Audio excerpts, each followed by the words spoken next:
People, you're welcome back to my channel. So my client requested that I should make out this ruffle on the sleeve of this jumpsuit.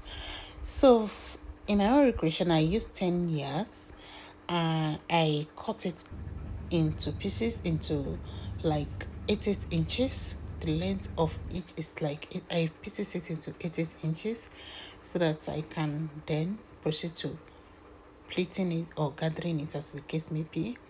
For this process, I did not use gathering foot. I actually have a gathering foot, but I discovered that the gathering foot was damaging it, like it wasn't giving me what I want. So I opted for push and plait method, you know, the way you be pushing it under the foot. Yes, that's the method I use. Then I make sure I gathered like all the 10 yards. You know, it's already pieced it into 8 inches, so I just sew it in the middle and I made my gathers. I didn't plan on filming this before, but I just felt, oh, someone might need it. So I just said, okay, let me just explain and show you what I did. So the next thing after I was done pleating it, this really took a while to do, like pleating, like pushing it under the foot and pleating it like this. Takes about 30 minutes or more. So you can see the way I'm doing the push and pleat. Just push it underneath your foot and make sure you're sewing in the middle, like you make sure you sew at the middle. Then when I was done, I brought out my other tabletop machine because I actually wanted to use a zigzag version, because I'm going to be sewing these ruffles on a stretchy something.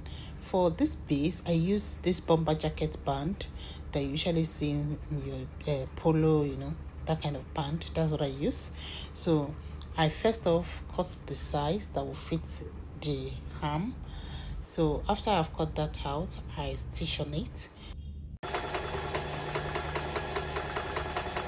Then I remove the arm free on the machine so that I can insert it the way you've seen me do it here. Then I proceeded to sewing the ruffle that I already gathered all around it. I did that process like I made it like six layers. Yes, 6 layers. So that was how I created mine.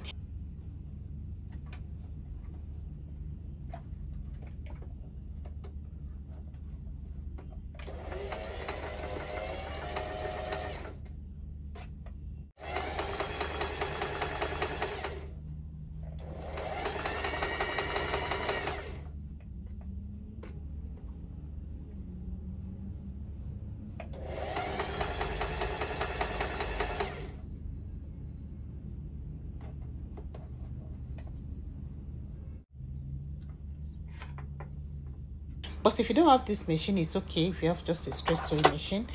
After gathering it, you will not sew close the round. You are not going to sew the band yet. So you just go ahead and sew directly. You sew your pleated net on it directly, line by line, till you are satisfied with the fullness that you have. And when you're done, you're just going to close the side. It's as simple as that. And yeah, the reason why I use zigzag stitch is because that particular thing is stretchy and I don't want it to lose its stretchiness. You know, when you use a zigzag, it's just, there's a way you just follow. Even if it's stretchy, the stretchiness will not disappear, unlike when you just use a straight stitch. But you can still use a stretch because it will work, just as it won't be as stretchy as it will have been if you had used a zigzag stitch. All right, so that'll be all for today. Have a wonderful day wherever you are.